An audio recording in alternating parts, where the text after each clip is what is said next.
and someone I admire very much as an artist and a person. Slash, how you doing, buddy? I'm good, man. Good to hear from you. We play your music all the time, and we have such a large amount of history of knowing about each other's music. But I always go back right before I'm going to interview somebody. I go back and listen to their latest body of work, their latest album, and I was listening to the single Anastasia again. I hear it all the time, but really just sit down and listen to it. And it's just such a well written song, and it isn't the type of song that's just cookie cutter. And I love the whole intro part of it. Where did that come from? Well, the song was born out of a guitar solo that I was like, when I was doing on the first solo record, when I was touring towards the end of the tour, I started playing The Godfather, which is this thing that I do on occasion. And I stumbled over some notes that I thought were really cool. And so for the next few nights, I kept trying to find those notes every time I did my guitar solo bit. And it turned into the beginning, the guitar arpeggio that as soon as the band kicks in. And then the rest of the music came along after that. And then once I did that, I thought, what would be really cool is to do a slow intro, which is really just the chorus chords, but done in these open chords, and finger pick. Yeah. So each part was influenced by the part prior, but it came together really easy as an arrangement, and then I brought it into pre-production and started jamming it with the guys, and it really did come together pretty quickly. We got to take a break. We're going to have more with Slash in just a bit. Z-Rock 99.3 with Nikki Sixx and Sixxsense. Musicians, find the one. This weekend during Guitar Center's... We have Slash in studio with us today, and during the break we were talking about music. One of my only complaints about music that's coming out right now, there's that element of a band or a bunch of musicians getting in a room and playing live. And I love that. That's like the essence of what rock and roll is. It's that combustible energy that you get when you put the different guys in the same room and playing together, and working off each other. And it's been pretty diluted in the last 20 years because of, I think overuse of technology.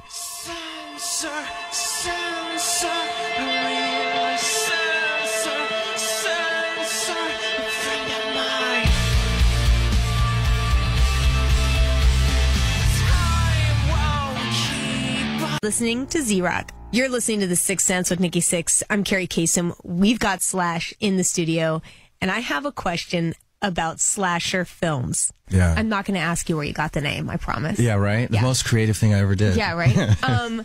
But, slasher films, usually when you say it's a slasher film, it's gory. It's, kind of gross. I know. These movies are the total antithesis of that. Right. You like Session 9, one of my most favorite horror films. Well, actually, I produced it with the same people that I produced this with the same people that produced that. And it's phenomenal. Yeah. So it's psychological, and that's what scares me the most. That's what creeps me out. Same here. I mean, I think that the sort of slasher film genre, it's a genre into itself, is one thing, and it's become very much, it makes a lot of money, there's a lot of franchises, this, that, and the other.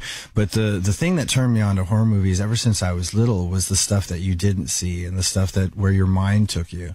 And that's been fewer and farther between. And so when I was given the opportunity to produce based on that concept, I went for it, because I really want to get into that and make some very convincing movies that aren't in the sort of same ilk as what everybody else is doing. Right. That's the stuff that keeps you up at night. Yeah, exactly. Yeah. It's funny because some of the scariest, like there's books that are so scary and you don't see anything. Mm-hmm. So if you're going to put a visual to it, you want to keep some of that mystique, Yeah. And we got to take a break, but we're going to be back with more Slash in just a bit. Sixxsense is sponsored by Napa. This May, Napa is offering up to a $50 mail-in rebate.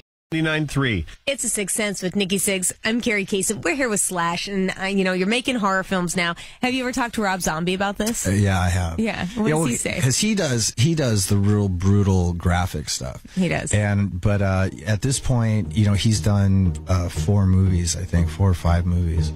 And so we talked about it briefly at some festival that we were both playing at. And so, if ever a script comes up where it looks like he'd be into it and something that I would want to do under slasher and it worked out, it would be great, just putting those two things together.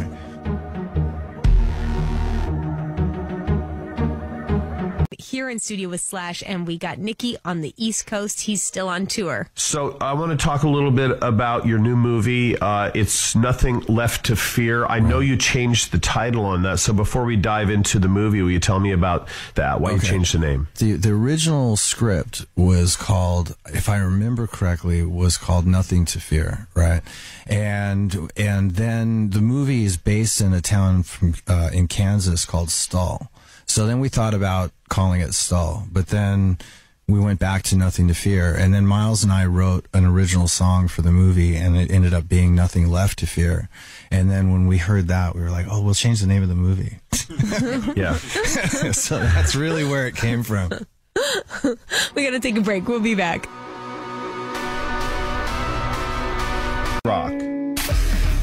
From the Napa Studios, Sixxsense. It's the Sixth Sense. I'm Kerri Kassem. I'm here in the studio with Slash, and we got Nikki out on the road. So you're going back out on the road. I've never seen anybody tour as much as you. You're always doing it. I love touring. I mean, I really, I'm one of those guys that as much of a pain in the ass as traveling is. 45 minutes to 2 hours that we get up there and do that. It's a driving thing. It's like the driving force for me. Is that when I make a record, even when I did my solo record, I had to make some sort of a unit that could go out and do the tour, which ironically enough is how I met Miles. Is it difficult to schedule with Miles, since he has his other band? It hasn't been so far. I mean, when I first hooked up with him, he was on a break from Alter Bridge, and so he came on and did the tour, and that tour lasted for like a year and a half, and then Alter Bridge was ready to make a record, so he went and did that, and they don't tour that long. They're not like me, or as far as Mark doesn't want to stay out on the road that long. So I just worked on pre-production and sent tapes to Miles while he was on the road with Alter Bridge. And then when he got back, then we went into pre-production and went straight out on the road. And then what we did was we basically condensed probably 3 years of touring into about 11 months and toured nonstop, as you know. So there was only 2 days off a month for the last 10 months. And we took a break for a month, and now we're out again. And so he's doing Alter Bridge now, and so he'll go and do that through the end of the year, and I'll start on putting all the songs together and jamming with Brent and Todd, and I'll send him material, and then we'll get back together and do pre-production. I think the biggest problem is Miles hasn't had a break since 2010.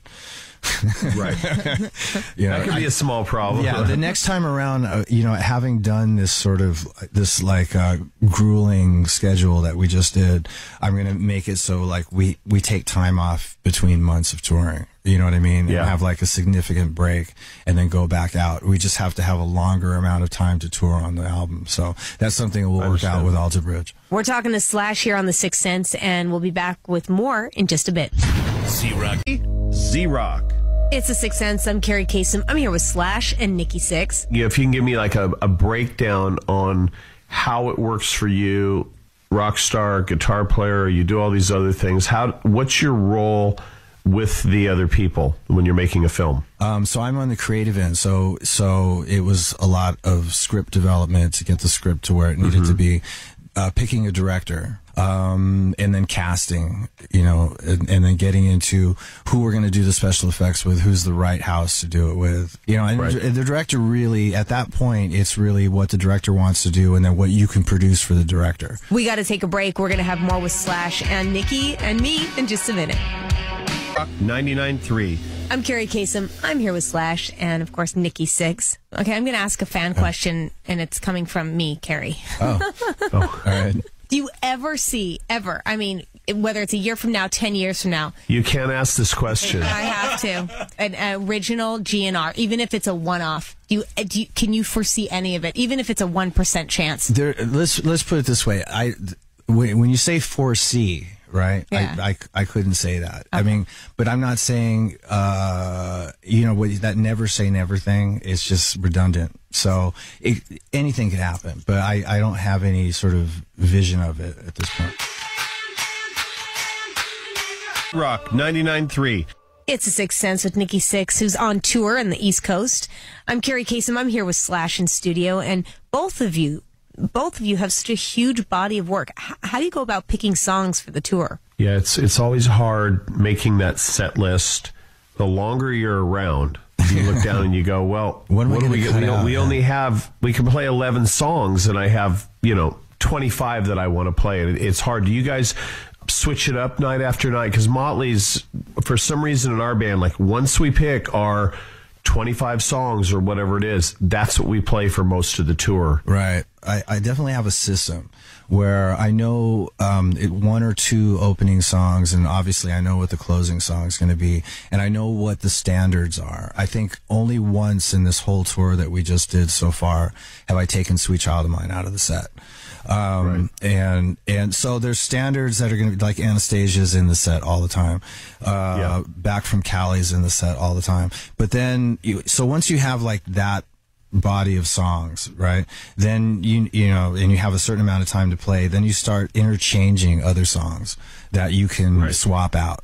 Like, so like tonight we'll play Serial Killer.